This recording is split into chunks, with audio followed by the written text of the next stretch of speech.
And they said they brought him in and he nailed it on the second take, which I don't know if it's that shocking. He says one line, but... Shades of Larry Carlton.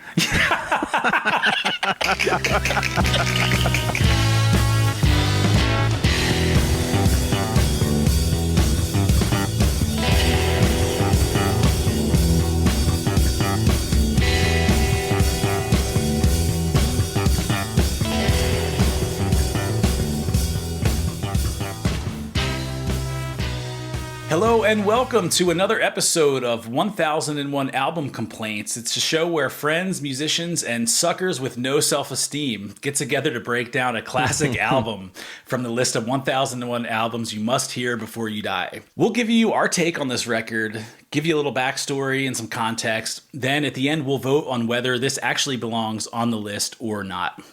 Now, if you've listened to us before, welcome back. If you're new to the show, however, consider this your heads up. We are going to roast this album a little bit, but lovingly, of course.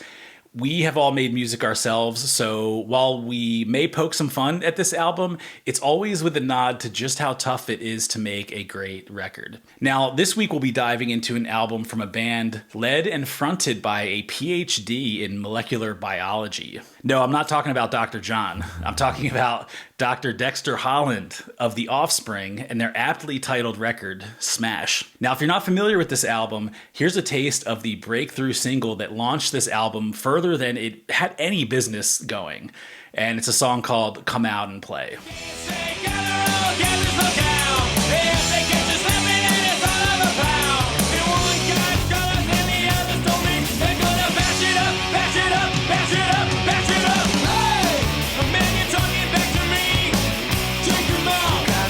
Separated. Hey, the man you're disrespecting me. Take him out. You gotta keep them separated. Hey, don't pay no mind. We're under 18 and won't be doing any time. Hey, come out and play.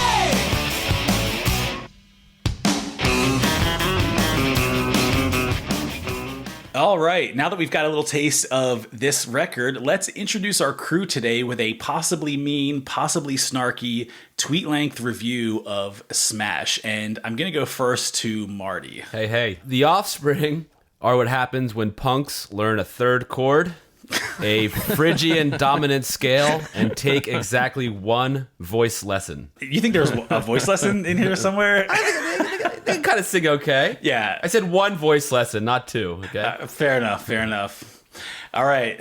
Phil, what do you got for us? When I think of things I must do before I die, I focus on classics like eat, sleep, poop, blink. Before this week, Smash would not have made the list of things I must do. And unless you're the Incredible Hulk, I suggest you also keep it that way. That's good. Well, you say that as if you hadn't heard this album a million times, you know? Yeah, sure. I was very exposed as a preteen. Fair enough. All right.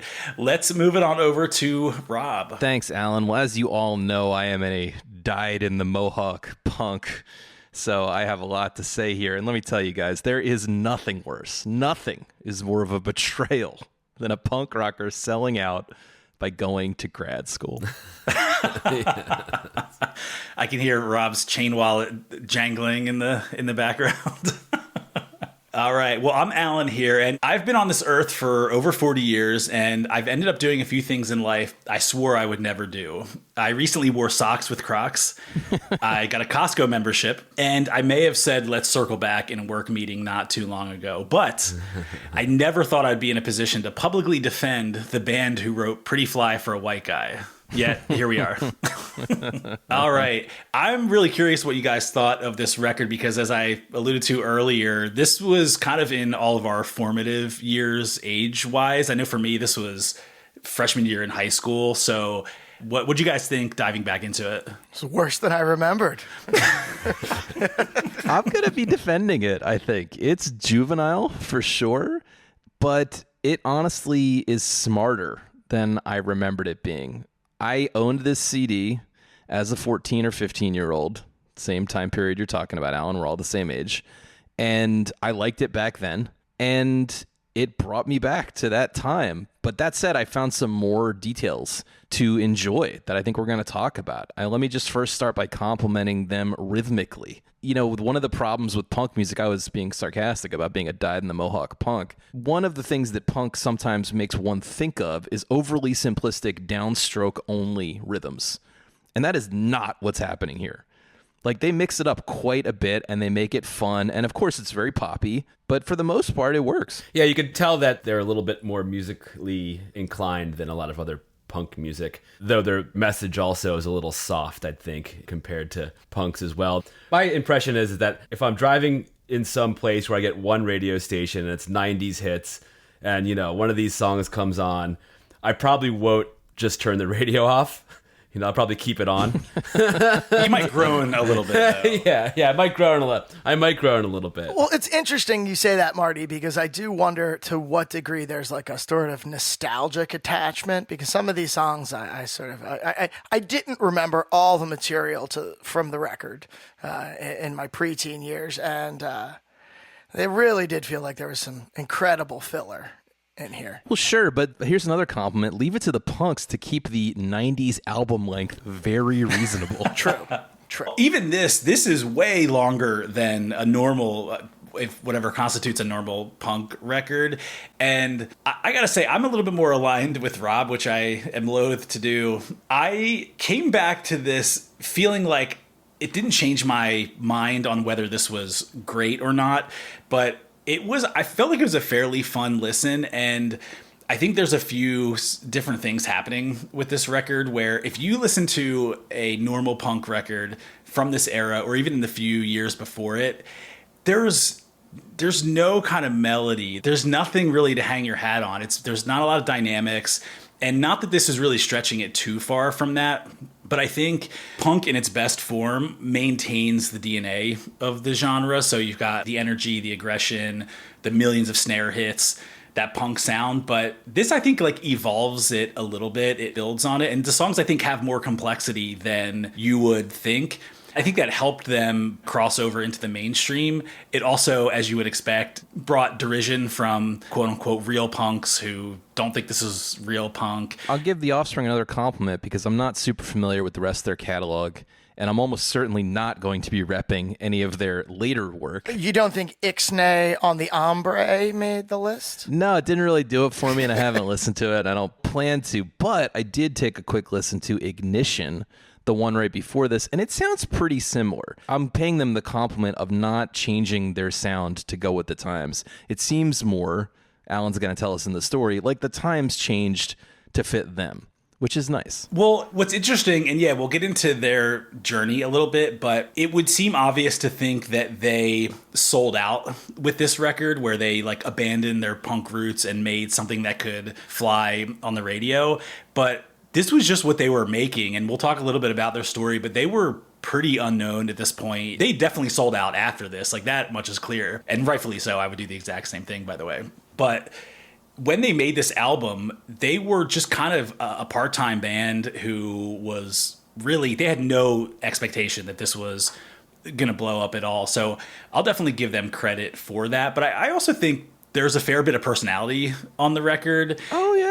And some of the bands that inspired them early on, bands like Bad Religion, and even later on, bands like NoFX. You can hear the Bad Religion influence very, very, very clear on this album. And the guys acknowledged it, I think, publicly as well. Oh, yeah. They were part of that whole skate punk, SoCal punk scene. The first time I heard Offspring was on like a Thrasher skateboarding VHS that I got at Fairman's in Westchester. Oh, nice. That's a pull. And it's perfect music for that. Did you meet the Jackass guys there? No, it probably would have beat me up.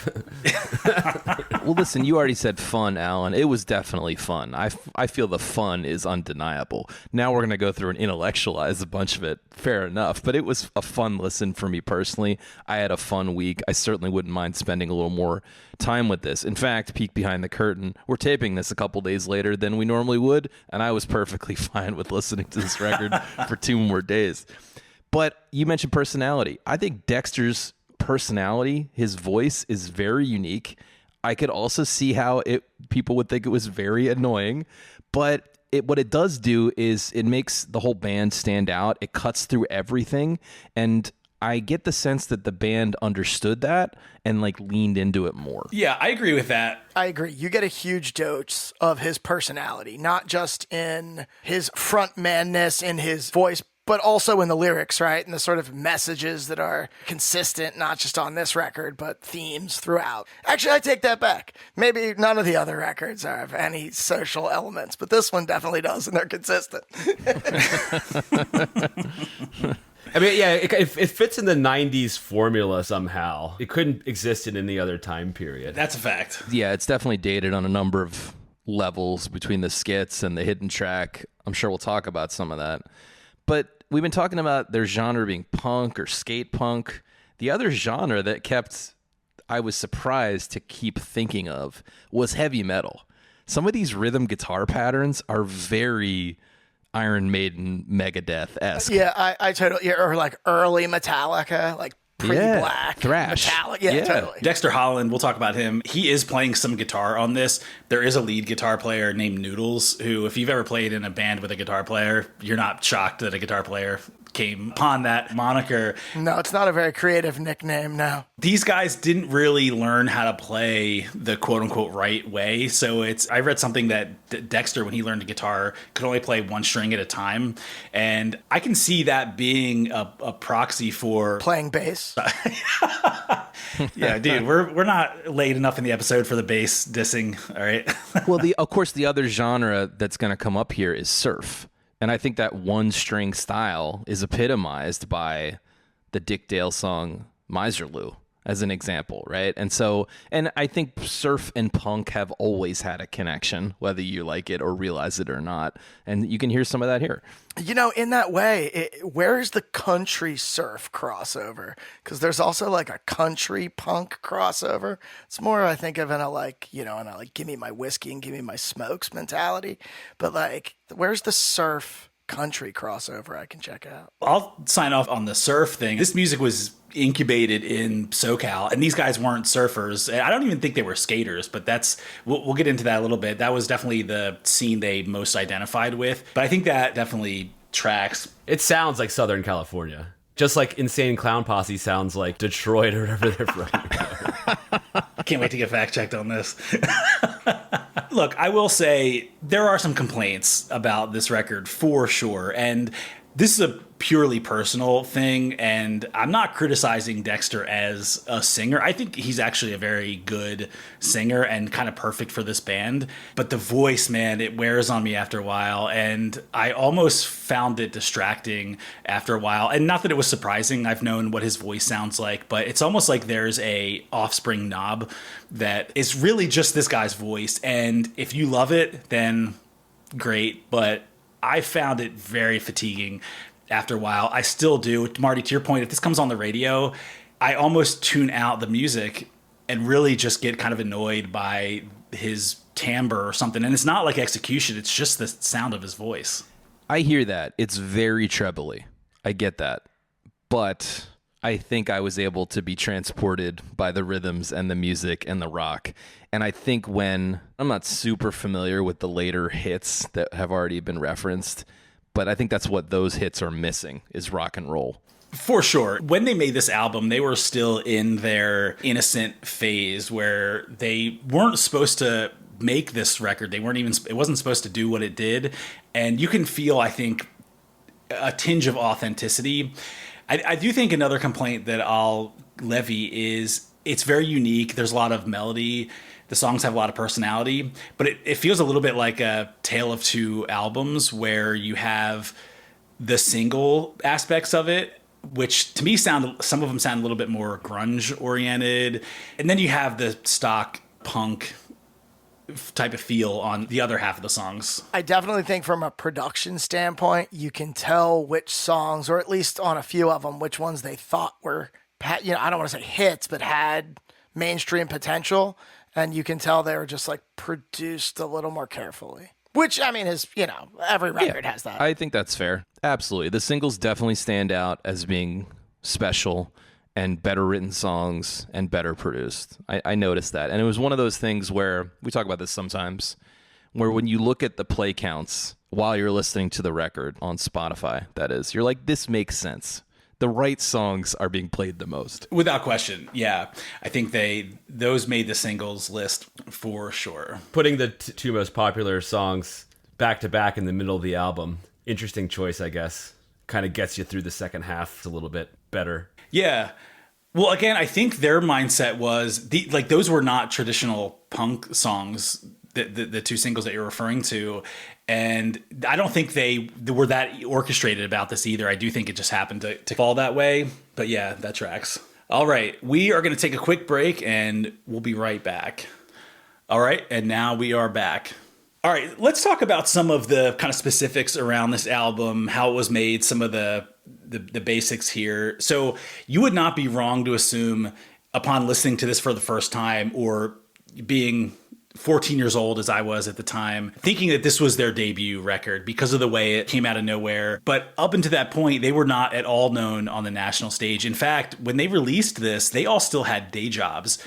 The lead guitar player in the band, the aforementioned Noodles, he was a high school janitor who was still working that job when the video for Come Out and Play was hitting on the MTV Buzzbin. And he actually said kids were literally coming up to him in school saying, "I saw you on TV today." Like, that's how not a real band they were at the time when this came out. I just think back a moment to your high school janitor and imagine if he appeared on MTV one day. That would have been way weird. How old was this guy? I would have assumed these guys were just right out of high school. No, I think Noodles was closer to 30 when this came out. Oh, damn. Noodles. They were kicking around for a while up until this point, and we'll talk about some of that. But yeah, this was not young, fresh dudes who made magic right away. Because topically, it's all like kind of high school, you know. I won't blow up Alan's story, but our man Dexter graduated high school in 84. So, Damn. So, you know, he's 28, 26 to 28 by the time this record drops. It takes at least 4 years to braid your hair like that, right?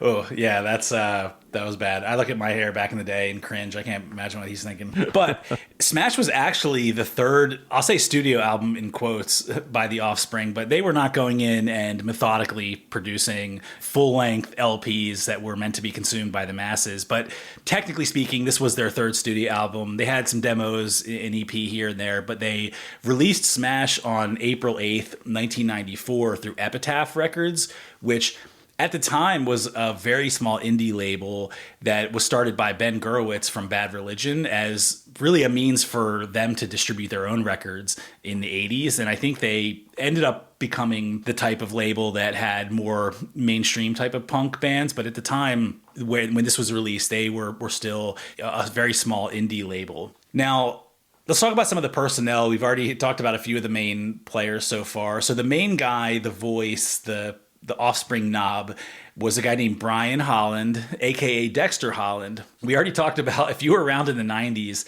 you'll definitely remember him as the guy with the super long, thin braids who... The first time I ever saw him, I swear to God, I thought he looked like the Predator.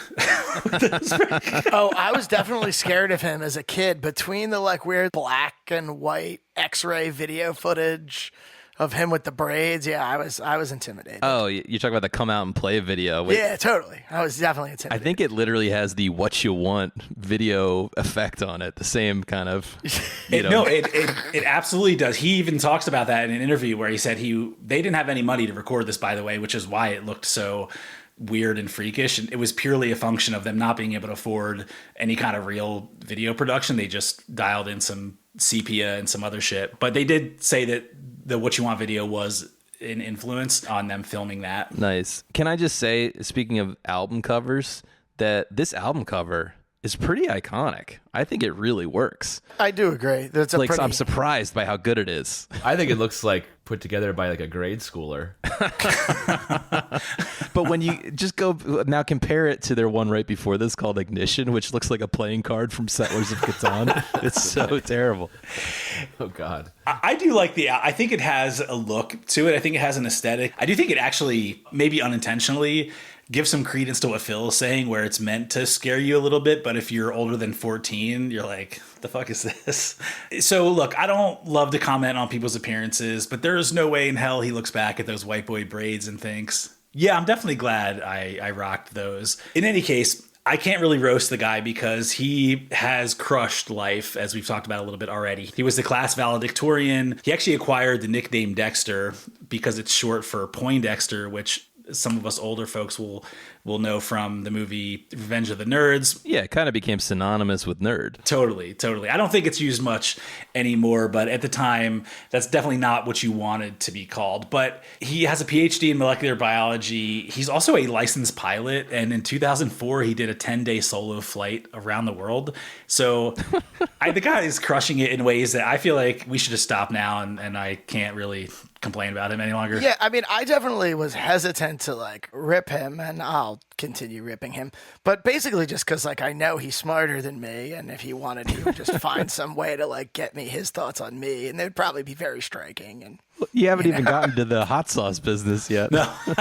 Hey, we're gonna get there. We're gonna get there. But can I say too, he also seems like a really grounded individual. I heard some tape of him, and I've heard him in interviews over the years, and he just seems so remarkably sane that it is hard to talk shit. yeah, no, I do know what you mean. He seems incredibly intelligent, and I'm managing the meat machine better than most sort of way. He's extremely humble, too, and he's fully cognizant of, I think, how lucky they got. I think he understands that they had a little bit of secret sauce that helped out. But, yeah, super humble guy, super smart, and he actually was really sort of debating all throughout the kind of formation of the band and through those first couple albums that did he want to go to medical school, and was kind of weighing all these different trade-offs, but felt like it was worth it to keep this band going against most odds, even though he had a lot going for him at that point. It's a little harder to stay in the band when you're a janitor versus when you Right, yeah, that's grad school waiting for you. Yeah, that career path was really starting to take off. It's so funny how the idea of selling out is like this big presence in the 90s. That's what I was going to say. Is that the last time in history that is a thing? It might be, right? I don't think it's a thing anymore. Yeah, that's an interesting. I have to think about that. It's not a thing anymore. I have a distinct memory, and I could be wrong. Somebody might correct us in the mail, but not that this was the demarcation. But I remember when Moby came out with that album Play, and he was very explicit that I'm trying to sell out. I want to commercialize every aspect of this. I remember, at least for me, when that came out, being like, oh, wow, I've never heard anyone be so out front that they were trying to sell out. And then now it's like I'm trying to get paid. Yeah. Yeah, who I have cares? 30 years of back salary, by the way I say it. Who cares? Who gives a shit? Yeah, of course. On guitar, you had Kevin John Wasserman, a.k.a. Noodles. He was just sort of a punk guy, sort of a character. Maybe they called him Noodles because like a janitor's mop kind of looks like spaghetti. So you had a guy named Greg Creasel on bass who evidently goes by Greg K, as if that's some slick alias or something. Then you had Ron Welty on drums, which, let's face it, these punk drummers are borderline professional athletes in terms of their stamina and ability to just rock the shit out of these drums. So Yeah, he comes at it pretty hard, no doubt. Definitely hitting hard, but also it's not just speed. I really do think he has some subtlety. I agree with that. Oh, totally. Well, that drum beat, Marty, you can speak to this more than we can, but I think the drum beat on Come Out and Play at the beginning with the rim shots, and I guess he's hitting the brass on the hi-hat stand, but I think that's pretty sick. Pretty tasty little line there. That's a good assessment. He's hitting the stand itself, right? Is that what that is? It sounds like it, yeah. That's what it is. I think that's what it is in the video, if I recall. They have a shot of him doing that, just like hitting the neck of the stand.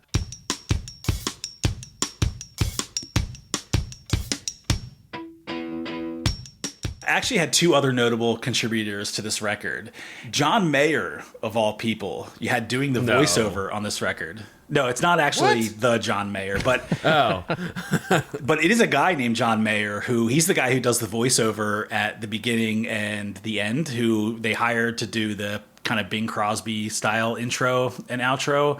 Apparently they went through a bunch of voiceover guys to actually land on him because he kind of nailed the semi self-aware vibe that they were going for. He also sounds kind of menacing. I think that's I thought that was what they were going for. I don't know if I got menacing, but yeah, he definitely sounds a little different for sure. He sounds like a villain who's trying to lull you into complacency in the study. Okay, I can buy that. I'm glad you brought this up, and that'll come up on the list, but you're confirming that they did have some budget and pre-production for this, and I'm going to want to bring this back up, so thank you. This wasn't fully DIY. Epitaph was a real label, but really the most that they had ever done, I think Bad Religion's most recent record before this sold maybe 100,000 records, which in the punk scene was like, you could never aspire to do more than that. So they weren't completely broke, but they had a shoestring budget. That is a good point, though. I'm surprised that they actually finagled actual voiceover talent for that piece. Yeah, it definitely seems like the kind of thing you just have one of your friends do. Excellent segue,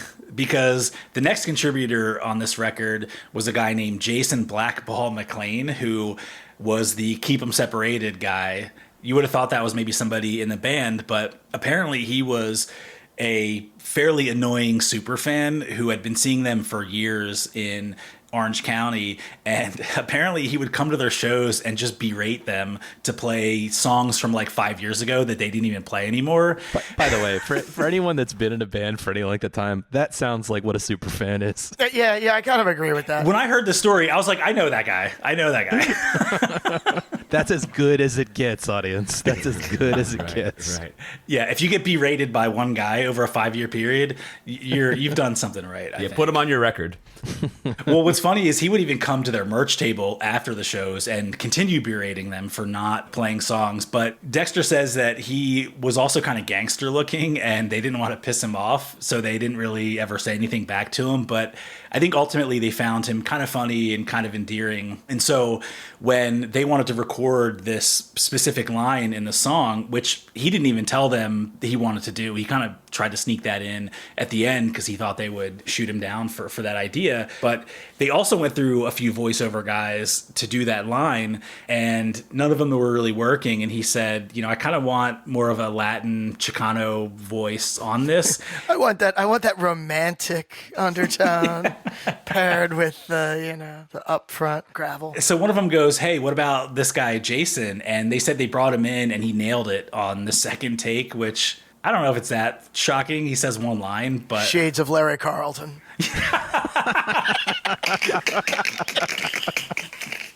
The second time saying you gotta keep them separated. Yeah. Like that's like they're bragging about that they got that done in 2 takes.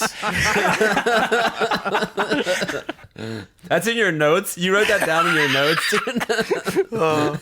He said it, man. I'm just the interpreter here. What do you want from me? Got to keep the super fans happy, Marty. Apparently for his contribution, though, I think it paid off because his session fee was that Dexter claims that he got 2 double-doubles from In-N-Out Burger. Seems fair. It's a big man's order. I couldn't eat that, even in your heyday. He also got to meet Snoop Dogg, apparently, who happened to be recording right down the hall from them on this album, which does, I know that's going to sound like it contradicts this whole idea of them being kind of no-name bands, so I'm not sure how that all squared. Maybe they were just able to get better studio space at that time, but that was one of the payments that this guy got. I read that they were kind of a moderate success and that Ignition had sold like 15,000 copies. I mean, I understand it's all relative. That was purely within the punk scene.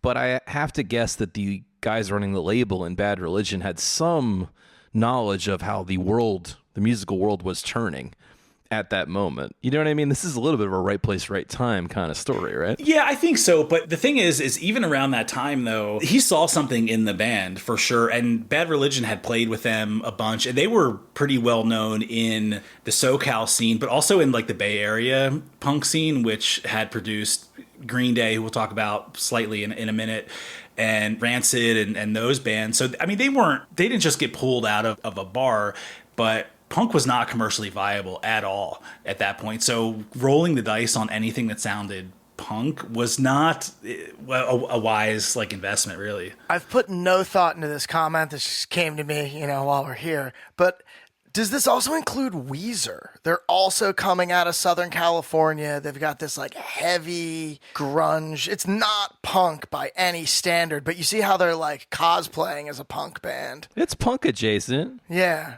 And it's heavy metal adjacent, if you think back to the story we told on the Weezer episode. Rivers Cuomo was much more of a metalhead, really. And what's interesting, though, is I think there was like a timing aspect where Dookie was released like 2 months before this record, and Dexter says in interviews that people used to always come up to him and say, you only did this because Green Day came out with Dookie. And he's like, dude, we were already recording this. Yeah, you've just showed that you know nothing about the timeline of making music. I guess, too, thinking it through, this is like post-Nirvana, Pearl Jam. So there's this rush to get bands that are like good but not yet polished. Like we want the best thing we can get out of a garage, and we want to take that into a studio. You don't want another Pearl Jam, Soundgarden, Stone Temple Pilots, Creed, you know? No, but Nirvana, it's absolutely based on Nirvana. Smells Like Teen Spirit opens the door. They're not punk. I know they call it grunge. They're not exactly punk, but it's certainly punk adjacent. It comes out of the punk tradition. It like opens up the door for punk to be more mainstream. I think it's all regional, to be honest. I think it's where it originated. And that's how the internet ruined the world. I'm basing this on reading Our Band Could Be Your Life some years back, which detailed the kind of punk and DIY scene leading up to Nirvana. But the gist of that book, or the thesis, was that it was regional, it was niche until Nirvana. That's when it went mainstream, that moment. Well, Nirvana was definitely one of the bands who, some of these punk bands that ended up making it mainstream, they were influenced. Dexter Holland was flat out influenced by Nirvana. In fact, this album was actually released only 3 days after Kurt Cobain died. So there's not actually like a literal connection in the sense that catalyzed this, but to kind of situate it in that context where grunge was starting to fade out a little bit, and there was definitely a void for something new. Burnout, dog. Burnout. Yeah, not fade away. Indeed. But again, at the same time, there was nothing in the punk realm that was really viewed as commercially viable.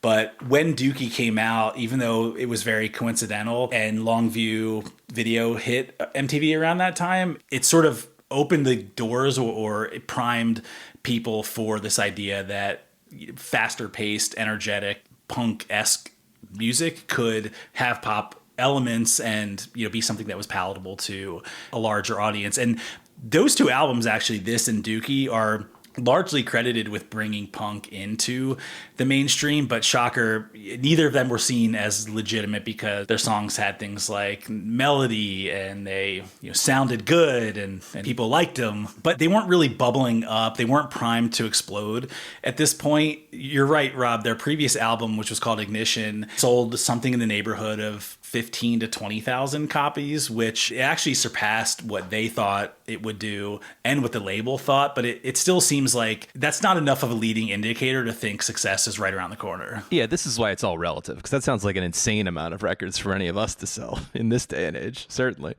But sorry, did you reference the number that Smash sold yet? Well, that's a fantastic segue into our favorite segment called By the Numbers. Yo! I want to start with our first number, which is the number 10, which is how many years they were actually a band before this album was released. And I gotta say, you gotta give them props for sticking it out for that long. Yeah. I don't know that they ever thought they would make it big, but we've all been in bands that even when they're at their best, you get 5 years, 7 years tops, and before you can't sustain it anymore. I feel like this really reinforces the narrative, though, that like post Nirvana, the record industry went back to the underground. They're like, oh, here's this band that's been together for 10 years. We know what this is. This is a known entity. Flaming Lips fit the exact same profile. I think being in a band is fun and playing shows is fun. I imagine they were having a good time. They probably had... Well, when you're a janitor, yeah, it's great. Sure. But I'm saying what is transitioning from being like a partier to coveted by the mainstream. I think, Phil, you do have a point. I do think they reached back into some people who had been around the block a few times. I think if you looked at some of the hits of the 90s, even the one-hit wonders, Butthole Surfers had probably been around for 10 years as well, plus. Soul Asylum fit this profile. Sure. However, I want to comment on what Alan said about being in a band for 10 years, because I think this is something that might fly by the audience. Yes, it's fun. It's hard to be in a band for that long. It's uncommon, and it's an underrated skill of bands to just not quit. Totally agree. Ooh, guys, yes, sir. Yeah, Marty, you're the only one who can't really weigh in. What's harder, being in a band for 10 years or being married for 10 years? I would definitely say being in the band's harder. Oh, yeah. Comparable Yeah. struggles. I've thought a lot about this, man. In a band, you have multiple relationships that you're dealing with no sex to break up the tension. You don't get to have sex with your bandmates unless you're in Fleetwood Mac. Okay, good. We got to the bottom of that pretty quickly, actually. I feel happy about that. All right, let's go to the next number, which is 4,100, which is the number of snare hits on this album as calculated by ChatGPT. So here's the inputs that I gave. How the fuck did you do that? Well, I'll tell you. All right. So I asked ChatGPT to estimate or extrapolate the song durations, the beats per minute, and I also asked it to adjust for, quote, punk intensity. And this is the number it gave me of snare hits. There's a lot of fucking snare hits, and half the songs are just like ta ta ta ta ta ta. So This sounds like a perfect job for Rob. It sounds like Rob needs like an old school like pitch counter, and it sounds like, this is something Rob could chip away I at think for if us. I was quoting that number, Alan, I would have had to put in aforementioned rumors just to give us a comparison point of like what is a normal amount of snare hits, because I suspect that's not normal. let's go to the next number, which is 5,000, which is how much it costs to make the Come Out and Play video that we referenced earlier. So that's probably just paying for the space and for a video editor to work on this for a couple hours. Lights. Yeah. That's, you blow through $5,000 real fast in like a semi-professional video production environment. And it looks cheap, to be clear. And scary, as Phil alluded to. I was definitely scared of Dexter back in the day. Well, you can tell how much it caught on because then they got 45,000 to do Self-Esteem shortly after that. Again, still in an era where you had TLC spending like millions on waterfalls. And It's true. It was an arms race for videos around this time. So it's not, as much as we're referencing the DIY movement, to compete on MTV at this time, you had to spend some cash or be very high concept, right? I mean, November Rain was essentially like a small feature film. Or like the sober Tool video. Oh, the claymation one? Yeah, totally. Yeah. All right, let's talk about the next number, which is 2017, which is the year that Dexter Holland actually received his PhD. So we talked about this a bunch, but up until this album, he had been kind of straddling between partially going to grad school, and he got enough wind behind his sails and enough resources that he was able to kind of take a break from the band and work on his PhD in 2017. So he nailed that down eventually. We've been praising this guy for being super smart, but I just looked up his thesis and it's just entitled "Mitochondria is the powerhouse of the cell." Oh, wow. That's like, would you scrape that from a PSAT test or something? I'm just joking. Good for him. All right, were you going to mention one of their current band members at all? I was not. Do you got something? Oh, well, yeah. I mean, the current guy in their band, his name is Jonah Nimoy, grandson No. of Leonard Nimoy. Wow. Nice. Who says nepotism is dead? And that's what I thought. I was like, oh, this band, like, they probably didn't like Weezer because they thought they were a bunch of pussies. But then, like, you're like, oh, their singer has a PhD in, molecular science. He probably met Nimoy at, like, a Star Trek convention. Asked him to be in his band. Something tells me they don't need to find long-lost Comic-Con connections to stop their band at this point. All right, a couple more numbers here. The next number is 1 million. This is the number of bottles sold of Dexter's hot sauce called Gringo Bandito, which...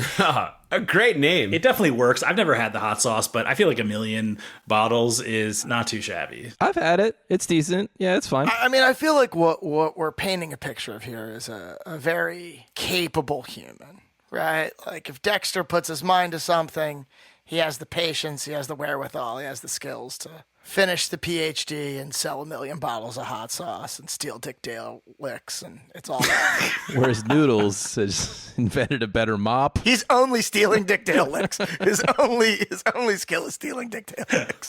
Not as impressive. Yeah, I would agree that Dexter is crushing it because of the final number on this list, which is 11 million, which is the number of copies that this record sold worldwide, 6 million in the US, which evidently makes it the best-selling album album of all time from an independent record label on Epitaph. Oh, wow. That's impressive. That's shocking, actually. That's great, yeah. I was surprised, saw that claim somewhere, and I tried to do some due diligence, and I was thinking Arcade Fire probably had to have beat this or some other albums, but apparently this has the title, unless somebody wants to write in and correct us. It might be true because Arcade Fire would be post when people were buying records. Post Spotify. So everything's only a success. Well, it was pre-Spotify, but it was post-Napster, right? Yeah, Napster's what blew things up. So I think the rise of indies, it was also probably the biggest indies ever were at this point in the 90s. So it kind of has to be something from this period that would take that title. That's fair.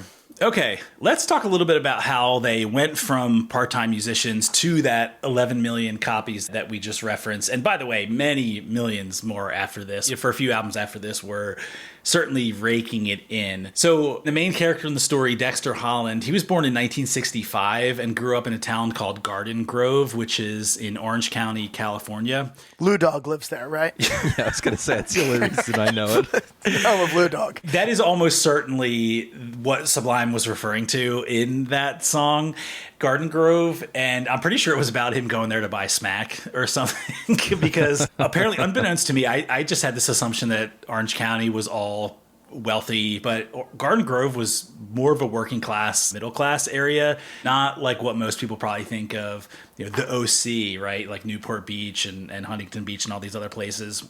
And Dexter sadly fell right into that tweaker lifestyle of drugs and despair. No, obviously he went to USC to study microbiology after graduating first in his class. He had gotten into punk in high school, and specifically those early 80s skate punk bands like Bad Religion, TSOL, Agent Orange, who will come up a little bit later. And those bands were part of this SoCal punk scene that was happening right in and around Orange County.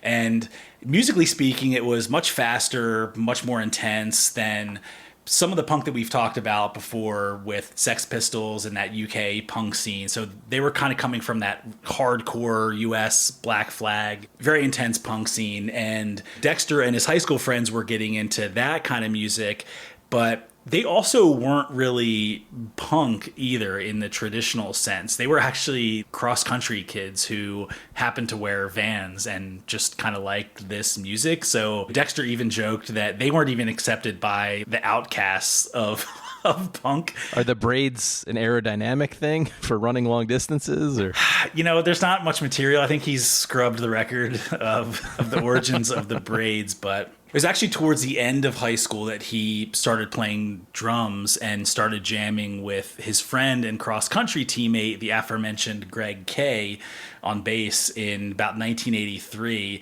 And I think it was just the two of them jamming. But I will say, I also love hearing stories like this because I didn't start playing until around that age as well. And I think there's this idea that, being 18, 19 years old is like too old to learn music or something. So as an aside, I love that he started late. I remember thinking that 16 was too late, like powerfully too late. It's just weird how the dumb things you think when you're young. I mean, I started learning at like 11 or 12, and by 14, I was convinced I'd started way too late. So these two guys, they're jamming. They end up adding Noodles on guitar, and that's around when Dexter, he was playing drums in the group, and he decided to switch to lead vocals and light guitar, if you even want to call it that. They added this guy named James Lilia on drums, who he was only in the band for a couple years because, as a side note, he ended up becoming a gynecologist, which was what took him out of this band. So Jesus. I mean, these guys were sort of overachievers. I think he wishes he still stayed in the band, though. I mean, again, a couple years is the length of most bands, even successful ones. Indeed. They named this project at the time Manic Subsidal, which I don't know if this has come up on our show before, but we need to do some kind of battle of the worst band names before they were big, because it seems like every week there's a new one of these really shitty band names before they settle on something that's slightly better. That one was really bad. Could you say it again? It was Manic Subsidal. Subsidal? Subsidal, like it subsides. It seems like you saw it in a thesaurus or something. Again, these are nerds, right? What do you want? So speaking of Patreon, though, if you are a fan of the show and you want to continue the conversation, if you want to cast your own vote on these albums or boosh us in the comments, then we'd love it if you stop by our 1001 Album Complaints Patreon community to connect with fellow complainers and nitpickers of all kinds. It's free to sign up, but for a mere $5 a month, you'll get access to a ton of bonus episodes where we do things like song battles, guilty pleasures, and our most recent foray into complaining, vanity projects, the celebrity albums you didn't know you needed to hear. So hop on over after the show, of course. We hope to see you there. Okay, so this band kicks around for a couple of years as Manic Subsidal until 1986. They wisely changed their name to The Offspring, which I think is actually a fairly decent name. It's not a bad name. Yeah. Much better. Despite the fact that the cover of this record just says Offspring. Think that was a typo? No, I think they just thought it fit with the design better, but I'm pretty sure their name is The Offspring. That's where I see it every single other place. They couldn't afford the extra 3 letters in the name. That was precious real estate on the album cover. So they recorded a demo in 1988, and they actually released their self-titled debut in 1989 with a even more small-time label than Epitaph called Nemesis Records, although it's kind of unclear what this label actually did for them at the time, because I think they were still doing basically everything themselves DIY at that point, but it was a little bit of a collective of different punk bands of that time and place. So 2 years later, they actually released an EP called Baghdad, which is what got them noticed ultimately by Epitaph, and at the time still a pretty minor player in the punk scene, which is when they released Ignition in 1992 that Rob alluded to earlier. And ultimately, again, probably 10 years after they were formed is when they released Smash in 1994. Again, still a part-time band. You're trying to make it work. This guy, Ben Gurewitz, who was the main guy from Bad Religion and the driver of Epitaph, he really did believe in this band. And when they released this record, he actually called K-Rock, the radio station in LA. And that was like the only promotion that they really did, was he was calling radio stations, trying to get them to listen to Come Out and Play, because he had a good feeling about that single, which ended up being a pretty wise move, because he got someone from that radio station to listen to it. And they basically said immediately, like, we're going to put this in heavy rotation. Like, this is super cool. That's what got the ball rolling on this record and started to get more radio play across the country. That's what got them traction. And that's what actually compelled them to then go in and make this video, because they had to put something behind this song that was starting to catch on. And so they released a few more singles off the record, Self-Esteem and Gotta Get Away. And the rest is kind of well-known territory at that point. Like I said, they're still around. They ended up releasing a bunch of shit after this, and they did a record last year, which I will admit I didn't bother getting into, but I'm sure it sounds exactly like some of the stuff on this record. Well, I mean, whether we care about it or not, they did have more hits on their future records. I just think they diverted a little too far from this, or I was a little too old to give a shit.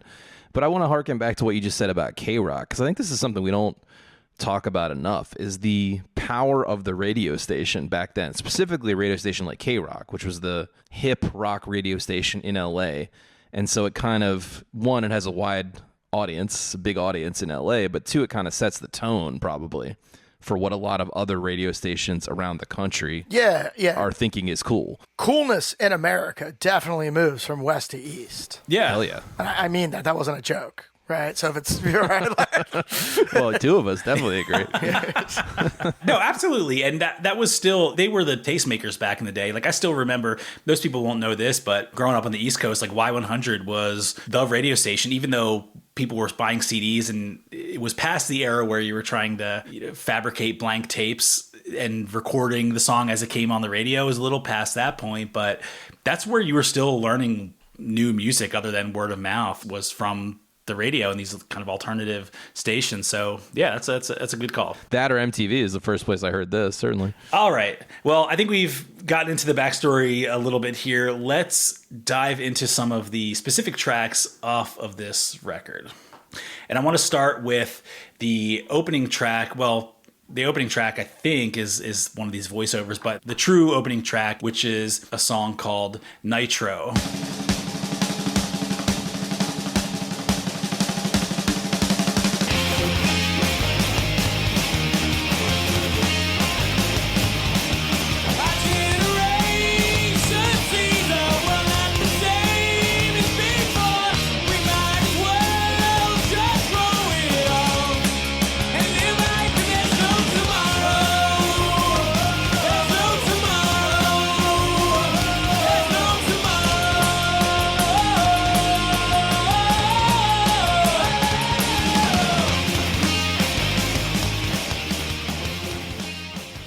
Alan, the song is called Nitro, parenthetical, Youth Energy. You know what? I don't believe in the parenthetical, and I'm boycotting that. This has a lot of heavy metal hallmarks. I really do think there's a fine line between these genres, and I don't remember noticing that when I was 14. But when they hit that break at like 105, and then they're kind of getting the hits and getting some space in there, and then it's followed by the chug-a-chug. If that had culminated in a shreddy solo, we would totally be in thrash metal territory. Believe in official view of the world has changed. Live fast, 'cause if you don't take it, you'll never make it. Oh yeah, this is like a half pipe in the middle of a mosh pit vibe. Like, It's great. I'd be shocked if this wasn't on one of the Tony Hawk Pro Skater versions that I never played, but definitely watched Rob play millions of hours of this. That feels perfect. That feels like a great choice. Yeah. Yeah, which also is the first place I ever heard Ace of Spades, the Motorhead song. So there's a connection there too, I feel, to that type of music. Totally. And rapid dopamine hits. you probably get 1,000 snare hits out of the first like 15 seconds, you know? Oh, he's definitely pounded it. Alan's playlist title was something like Smash That Snare Drum. That is definitely accurate. I'd kind of like to know a little more about this drum intro, because there's the exact same drum intro on Cherub Rock, the first song on Siamese Dream.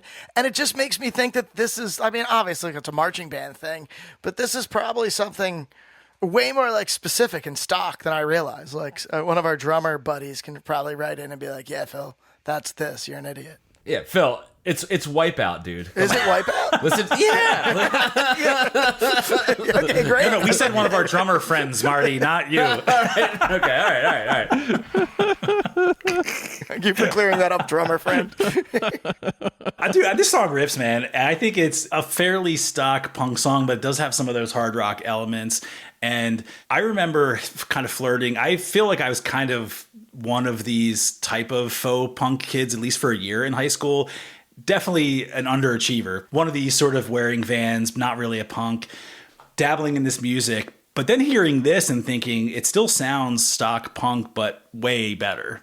I thought, even hearing it at the time. And so I feel like it's a good tone setter and kicks off the album in a pretty solid way. Sequencing is very solid, and they sound very tight. Totally. See, I think it's interesting because I think, and we're going to jump into some of the hits, right? But I think this is a song where, like, compared to Come Out and Play, compared to Self-Esteem, this almost sounds like a demo tape to me. A good demo tape, a demo tape in like a real studio, you know?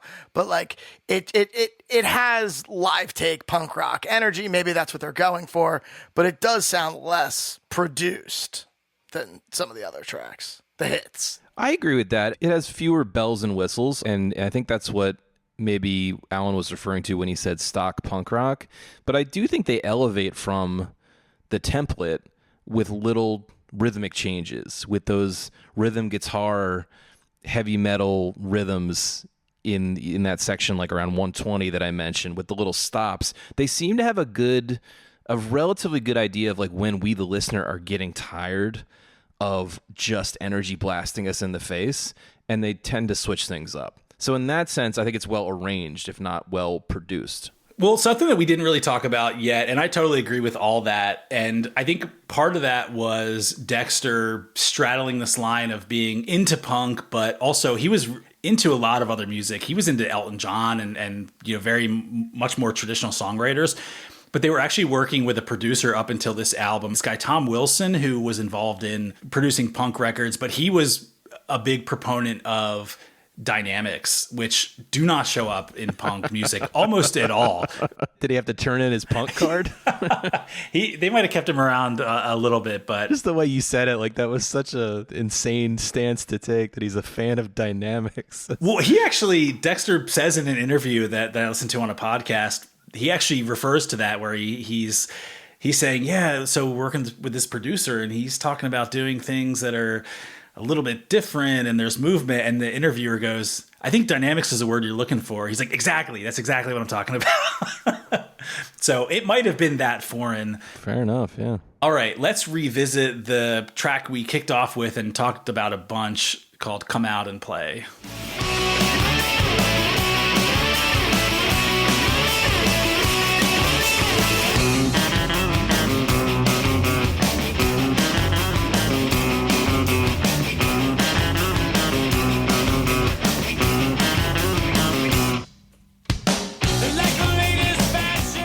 So what are we keeping separated? The kids.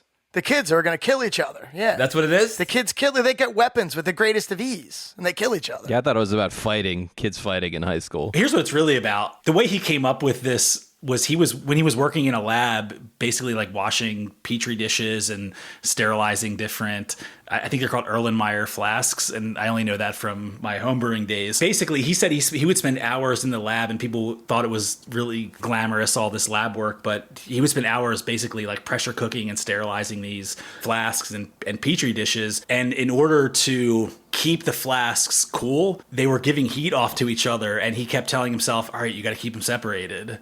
And that's where he came up with the line. And he swears that he just thought that was a cool line to drop into the song. But obviously the subject matter is much more around violence and even gun violence, which I don't want to get political, but it's kind of sad that people were talking about gun violence way back then, and it's like so much worse now. Yeah, so that's anyway where he came up with that line. I also read that it was the last song he wrote for the record. So just file that again with like, oh yeah, the record's almost done. I got to go home, and now I write the biggest hit on the record. Yeah. Like I need a hit, right? Like the hit's not on there yet. You can feel it. Not only did he write it last, but I mentioned this earlier, but the two kind of quintessential elements of this song, the keep it separated line, he already had that in his head, but he didn't mention to the band that that's what he wanted to come in when that break happens. So in their mind, they're hearing this song that sounds cool, but it's missing this big differentiator that everyone came to identify with it. The other differentiator was the Middle Eastern riff that I think...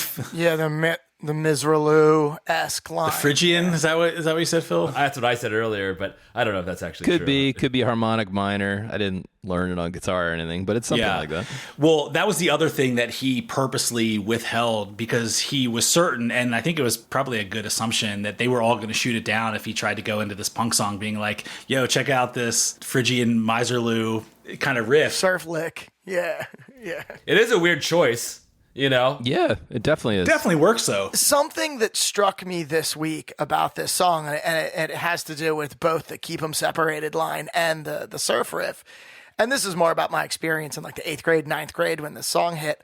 I remember hearing this in the hip hop, in the context of like a world that was rapidly moving towards hip hop, and thinking that voice that drops in and the guitar riff felt like samples. Whether they are or not is irrelevant, but I also think it's sort of bridged into the hip hop world in the vaguest of ways because they felt like samples, especially with the drum thing at the beginning for the beat drops. Like it was easy to imagine these things like samples. That's a really interesting point. Yeah, that's a good point. They're not, but yeah. They do share a connection sonically with that. And I can't think of any examples off the top of my head, but there were rock bands around this time experimenting with little pieces of those things as well. Well, and it does track with the idea that he was waiting to sort of drop them in at the very end where they had the bones of the song, and then that was like the flavor on top of it that made it unique. So yeah, I think that's a great call. By the way, That would drive me fucking nuts. Like, I'm in the band with you. I'm working on this with you. Like, don't try to make me surprised. Try to make the audience surprised. Just play the fucking song. Give me the part to play. I'm going to play the part. Look, if you've been in a band for 10 years and you know the other guys in the band aren't going to be into it, like... Yeah, that's a good call. That's a good call. Yeah. So Noodles didn't write the drum part, or didn't write that guitar line. I don't know who plays it, but that was a Dexter thing. Yeah. And Idea, in okay. fact, Interesting. it became a little bit of a controversy because one of the guys from Agent Orange, who was a band that we referenced earlier back in like the really early hardcore, early kind of skate punk days, they wrote this song called Bloodstains, and probably around the 116 mark, there's a quote unquote solo, which I didn't really think they did in punk songs. They claimed that riff was lifted from this song. I listened to this a bunch of times, and most people have gone through this, and it is not at all the same riff at all. I don't hear it. Let's play the clip.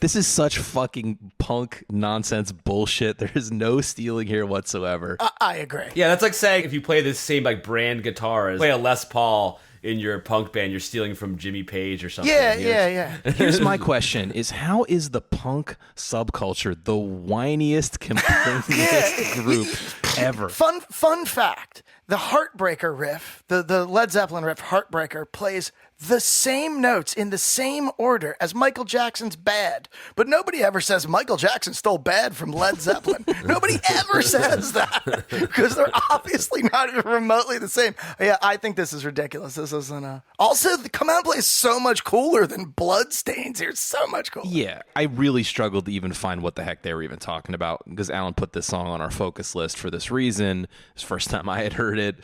I don't get it at all. I would have found it much easier if you had said they stole from Dick Dale. That makes some sense, at least. Totally. It's much more surfy than it is whatever Agent Orange was trying to do. And I think there's a couple things going into that.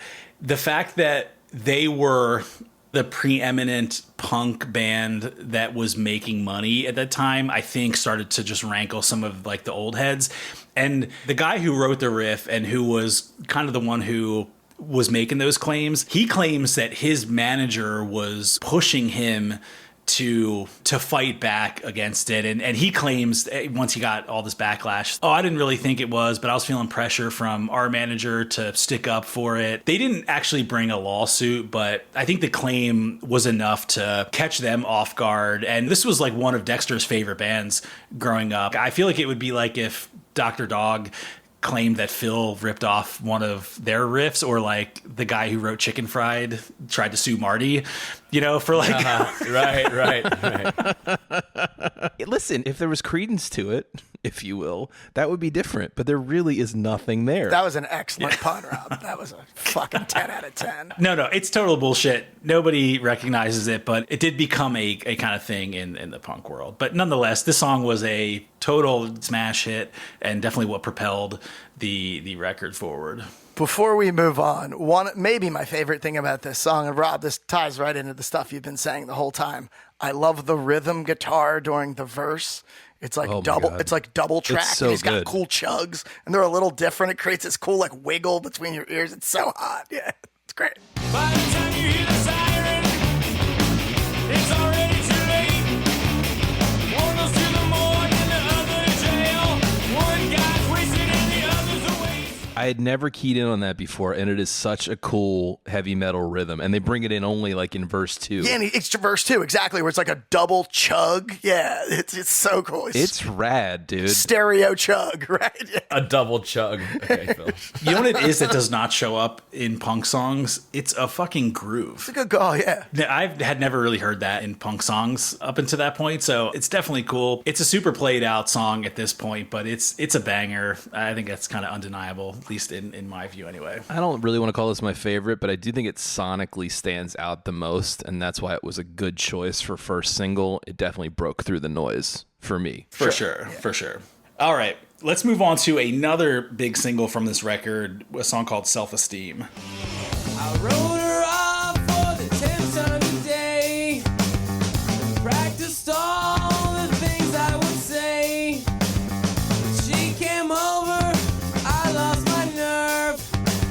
I took her back and made her dessert. I know I'm being used. That's okay, man, 'cause I like the abuse. I know she's playing with me. That's okay, 'cause I got no self-esteem. Oh, hey,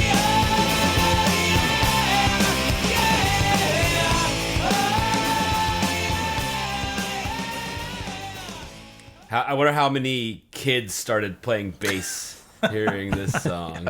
Good example of lead bass, dude. Yeah. Totally. Yeah. Dexter actually wrote the bass line for this too. He was kind of the guy driving all this, and it's not like the most difficult bass line, but it is unique. And this was another one of those examples where the producer and the guys in the band didn't like the bass line because it wasn't punk. Like, nobody's playing above the 3rd fret in punk at all. It's like funk. It's almost like funk. It's very cool. It's great tone.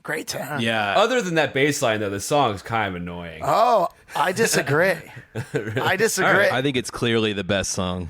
Yeah, I'm with Rob. Yeah. I mean, you could dislike this particular version of the song, but I feel like It's kind of whiny. Yeah. you know what? I'll give you that, but to me, like, it passes the fill test. Like, I can do this at halftime and make all the chords have 4 notes, and then all of a sudden it's like a Phoebe Bridgers ballad. Oh, that's what we're calling the fill test now.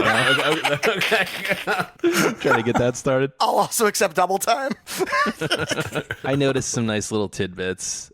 He's doing some little jazzy little drum fills in the verse. He's getting off some little trinkets in there that are cool.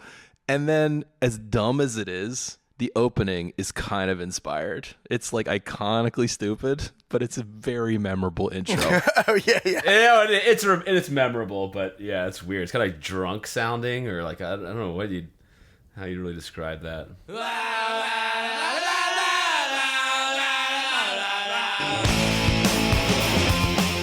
Yeah, they've gotten made fun of by many bands and in pop culture for their la la la's and all that shit, but it kind of works in this sense. It totally works, and they were bold enough, just consider this, that the entire chorus of the song is yes.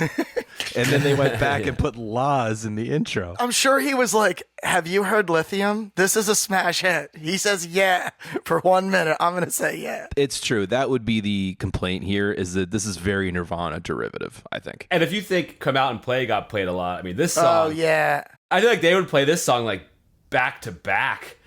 I definitely think that, like, Come Out and Play is way more interesting, way more like nobody's really redone this. That sound, that vibe. Like, this is more of like a stock punk ballad. No, but this has that sing-along, everyone in the bar. Yeah, I agree with that. Almost like an Oasis song. Like, it's just meant to be yelled along to. It's a karaoke type situation for sure. To me, this is where I think, whether you like the song or not, this is where the 10 years of playing culminates, because it's an extremely well-crafted song, and it totally borrows from Nirvana and grunge, and it's cheesy, but I don't think you can just spin a song like this up without knowing what you're doing or without some sense for melody. And I do think he was kind of channeling all this experience and his love of grunge music, but also with punk.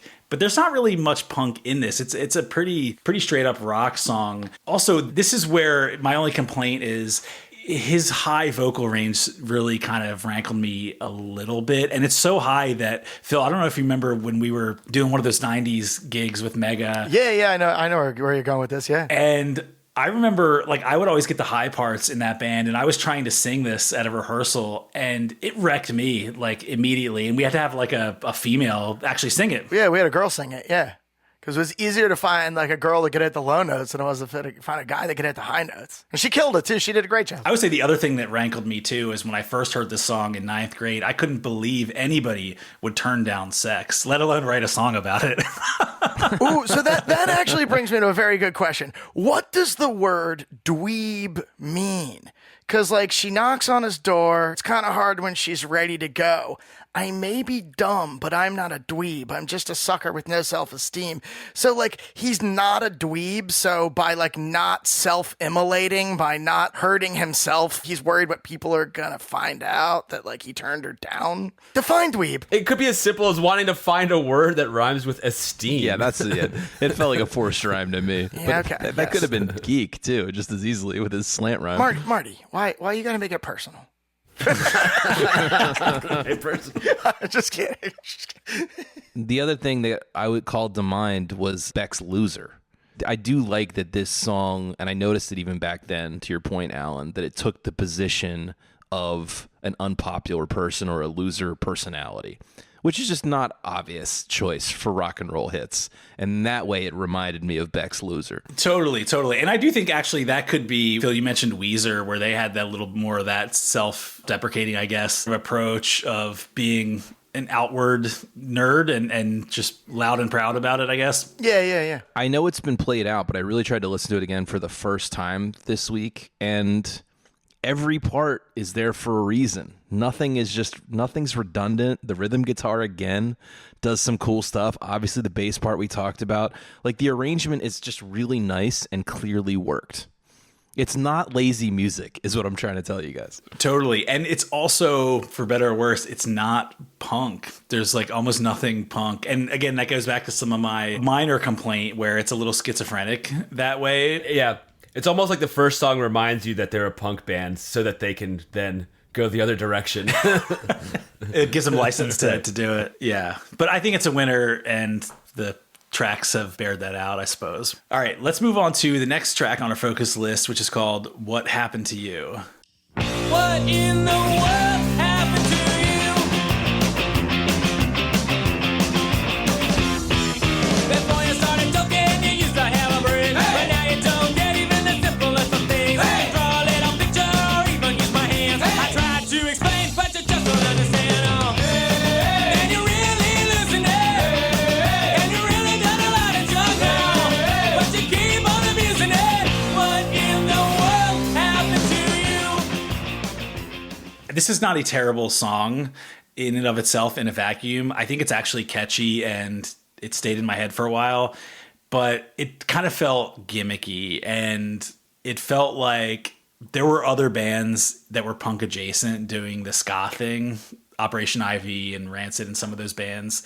So it's not a bad song inherently, but throwing this onto an album where there's literally nothing else like this just felt kind of weak to me. I'm going to go ahead and just guess that Noodles wrote this song. I don't know if Noodles wrote much, to be honest. They gave him a guitar solo, or someone has a guitar solo. That's actually, like, I'm not trying to hate on anybody's guitar solo, but, like, you guys demoed multiple voiceover guys, and you didn't just get, like, a horn or a sax for your ska song? Like, it's, Right. you know? And it's not even like he rips. It's like he barely gets it in, you know? It's funny. I just looked it up because you guys were talking about it. All tracks written by Dexter Holland. Okay. All right. He gets sole credit, it seems like, on the entire album. That's wild, dude. Dude, he must be cashing in. He's taking that to the bank. Boy, smart. Yeah. That is smart. No, I called this the low light. I agree. I don't really like this style of music, and if I am going to get it, I'm going to go more to the source, or at least the second wave of bands like the Specials, who we covered here. I will give them a compliment amidst that, which is they do a pretty good job of switching styles and still sounding like them. That's a good feedback. I think that's fair and kind. That's kind of an underrated skill. And maybe I'm just feeling overly sympathetic now. Maybe I got a couple beers in me or whatever. But this idea that you're allowed, I think bands should be allowed to play around with genre and switch styles. And do you know what I mean? I'm trying to be internally consistent with how I would think about it. But if I was in this band and I liked the song, it doesn't really bother me that it's a different style. I don't think it's their strongest style, but it's fine. Yeah, I don't think they strayed too far away. I mean, if they had like a rap song in the middle of this album, I might have a problem with it. But you're right. They still sound like the Offspring. Well, our next song has Macho Man on guest rap vocals, No, I agree. I think my knock is not that they switch styles. I think part of it is that ska was kind of a sub-genre of punk, and there were other bands that were actually doing it well. And it's literally the only type of this thing that shows up in their catalog. And you can obviously do that, and I think that's fine, but it just felt in the mix of the album when it shows up, it feels kind of gimmicky to me. Of the low points in the 200 plus episodes that we've done, it's far from the worst low point. Sure. And I'm going to give them a compliment here, which is they kept it to 212 length. Perfect. Yeah, perfect. It's like a saga for a punk song. That kind of felt like a long time for this ska beat, but we've covered bands who would have made this a 5-minute jam and it would have been terrible. Without question. Okay, let's move on to the last track on our focus list, which is called Smash. Head over heels, I've been here before. Now I don't want to do it no more. I held it on you with blood on my face. Built it up and so bad you can taste. I just like the one I don't even judge. Don't give me shit 'cause I'm not gonna budge. I just wanna be who I wanna be. Yes, it's hard for others to see. I'm not a trendy asshole. Do what I want. Do what I feel like. I'm not a trendy asshole. Don't give a fuck if it's good enough for you. Which is not 2 minutes and 12 seconds. Yeah, I put this on just to troll you and make you sit through 5 minutes of silence, essentially. No, I didn't sit through that. We talked about how selling out was such a kind of a 90s phenomenon, or at least a phenomenon that we think kind of died in the 90s. But the hidden track is a very specifically 90s CD media phenomenon, because it really doesn't make any sense if you're not listening to a CD. No, it's dumb as hell. No, why would you include it on Spotify? It's like, yeah, it's so weird to have to just sit there for 5 minutes. I have a Jack White record that has a hidden track on it, in that like it has 18 minutes of music on the side, and then at the very, very end, there's like a little guitar loop, and there's some kind of like scratch built into it. So once it jumps into the loop, it stays on forever. Cool story. But I mean, I'm trying to think of post CD hidden tracks. Marty's not making it personal.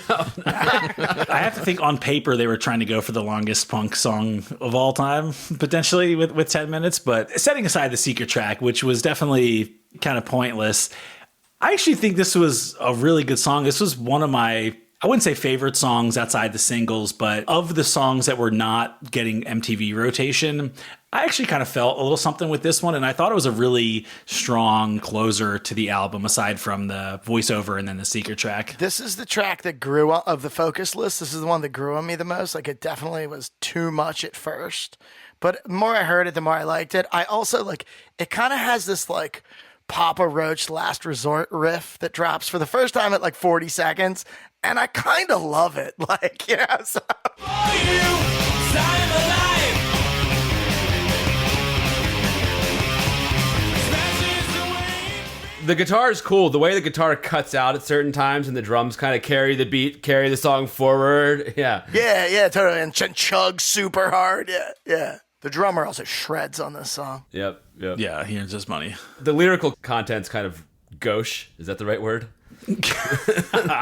Selling out, or no, sorry, trendy. We're not trendy. We don't care. We just do what we want, or whatever the hell the lyrics are. I'm not a trendy asshole. Which you would prove otherwise 2 years later with Ixnay and the Hombre. But I think lyrics aside, it had something a little different, had some energy, but I thought it was a decent song otherwise. I would say at this part of the album, also, like, the guy's voice kind of starts to grind on me a little bit, you know? Oh, that was by track 2 for me. You know who would be an even better cover of Self-Esteem, Marty? Who would be the National guy. He'd sing it real low and slow. Yeah. Oh, yeah.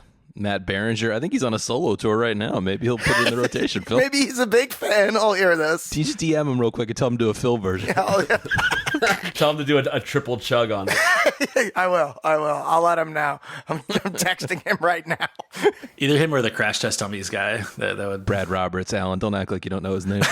I knew Rob would come correct. Okay, well, we've gone on much longer than a punk record. We've probably lapped the punk record 4 times at this point, but let us render our verdict on whether Smash from the Offspring belongs on this here list. So let's see what you think, Marty. You know, I wasn't sure how I was going to vote when I started this, but now I've decided I will be an unenthusiastic yes on this. And it was just based on the story. I just kind of ended up liking the personalities of these fellows, and it kind of put this album into a better context in my mind. So yeah, I'm going to be a yes on this one. So I just had to wear you down for 2 hours of backstory to. That's it. That's it. It's just a testament to the great job you've done today. No. All right, Phil, what you got? So I'm kind of the inverse of Marty. Well, I'm not the inverse of Marty in that I agree tonight's story has really made me feel better about the record. Definitely feel like, Dexter Holland is probably a really cool dude. Very impressed with his overall body of work, both in the hot sauce genre and here in the music genre. But I'm going to pass on Smash. It's cool. It definitely has some big hits. But I don't think it's going to improve the quality of your life if you haven't already heard this. All right. Got some controversy. I dig it. What do you think, Rob? It's an enthusiastic yes for me. Really enjoyed this walk down memory lane.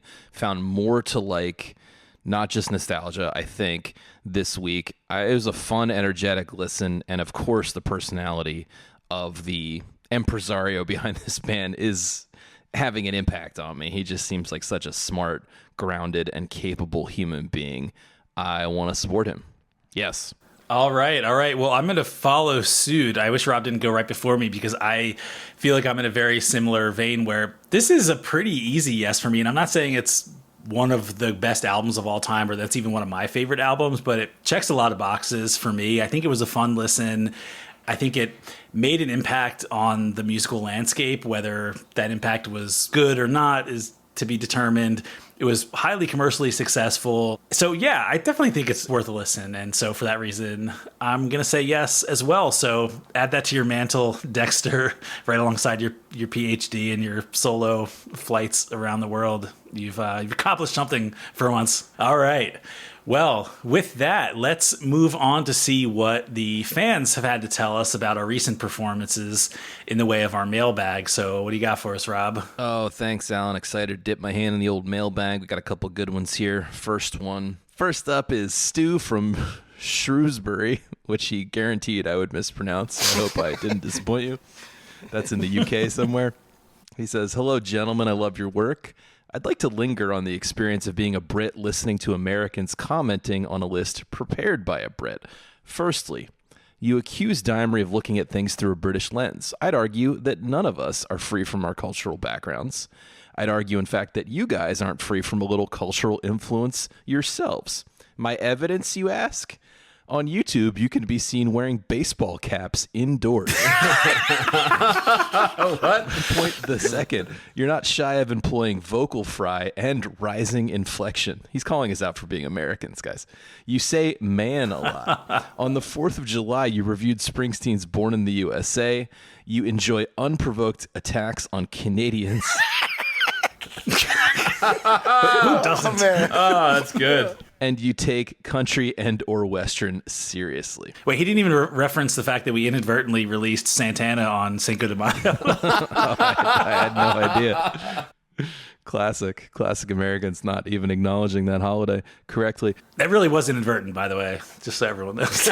On this last point about country and Western music, he says, I'm with a previous British correspondent that wrote in about Graham Parsons. You all appeared enraptured by it, but to my British ears, it was indistinguishable from Shania Twain. Now, listen, the U.S. is a huge country. The U.K. is a small, densely populated island, which also industrialized early, drawing people into even more crowded cities. The upshot of this is that in the U.K., there's much more subtextual communication. Being too open or brash all gets a bit much when you're permanently surrounded by people. If you see your neighbor every 5 minutes, then being loud and open can get wearing. Equally, the U.S. was built by migrants from different countries and cultures. To make the country work, there had to be a leveling of unspoken communication. Things had to be clear and as you see them.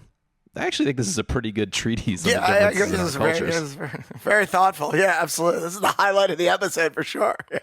He actually wrote a lot more, but I'm going to skip ahead. He does give us one thing. He says, I'll give you, however, that the prodigy's the fat of the land is, with the clarity of hindsight, shite. Yes. All I'm saying is that if this list was compiled by an American, perhaps Chad Dimery, there would be fewer Smiths, Joy Division, and Teenage Fan Club albums, and a lot more Billy Ray Cyrus. Keep up the excellent work. And then he just randomly put this at the end of his missive. When it comes up, do not get the Stone Roses wrong. Well, as we all know, we did the Stone Roses last week. We're a little bit behind. We're tape a little bit ahead, so I hope it went well for you. Stu, thanks for writing in, buddy. Glad I slept that one out so Stu doesn't have to come kill me. You had our number as Americans, though. I thought that was actually pretty insightful. Okay, I got one more short one. It's Steve from the UK. He writes, hello there, lads from across the pond. I've been continuing my very enjoyable catch-up journey through every single complaining episode. On the way, I think I may have chanced upon a theme that makes me chuckle. Every time Tom's legendary Albinator brings forth a British album, the hushed sense of fear and nervousness amongst the team is palpable, and there's a bit of reaction to Brit Dimery and his Brit choices. You do your homework, you listen to the album, you generally don't like it, but then you agree it's a must listen. I jumped forward to the Sex Pistols session today, and there you were, all at it again, except Marty, who was rightly called out for being so wrong. Anyway, are we, as in the UK, less rockist and more eclectic and experimental on this side of the water? What think you? Love the show. Keep up the excellent work. We had a little theme here today of the differences between British and American tastes, which I do think come up a lot on the show. So I wanted to read those both to you. Thank you guys for writing in. We love to hear everything that's on your minds. Send it on over to us, whether we got it right, whether we got it wrong, or any more insightful cultural commentary. We read it all. 1001 albumcomplaints@gmail.com. All right. Love it. Well, speaking of Tom and the Albinator, I think Tom is somewhere juggling Erlenmeyer flasks at the moment and is not able to tweak the Albinator. So, Rob, I'm going to kick it right back to you to fine-tune that baby and tell us what we got going on for next week. Sadly, the Albinator never made it in the mail, but we don't need it. That's what's crazy, because as you may remember, we did a little contest a little ways back. And if you supported our band, the Beverly Crushers, and bought a vinyl record, we entered you into a raffle to pick an album. And so we have our second listener pick of the summer next week, our July pick. All right. And it is going to be Lloyd Cole and the Commotions. The album is called Rattlesnakes. I have definitely never heard of this. Feeling excited. I neither, but a listener picked it. And we shall delve Lloyd into Cole, it. And from what I can tell, so far we've had 2 American listeners pick British albums. So I don't know what that says about our cultural communication, but there you have it. I'm currently spinning my baseball hat around, wondering if I've ever heard of this band. While eating a hot dog. All right. Well, hey, we'll learn a little something on this album, I think, but for foreign territory, but I think we're in for a good treat here, huh? Are we sure that the special guest isn't Lloyd Cole? No, I'm not sure. Just making sure. I've listened to this album. It's good. Of course, Marty, you would have listened to this album. Well, we'll make sure Marty's not on the episode if he has a good opinion of it. All right. Well, with that, I have been Alan. I've been Marty. And I'm Rob. I've been Phil. Come out and boosh!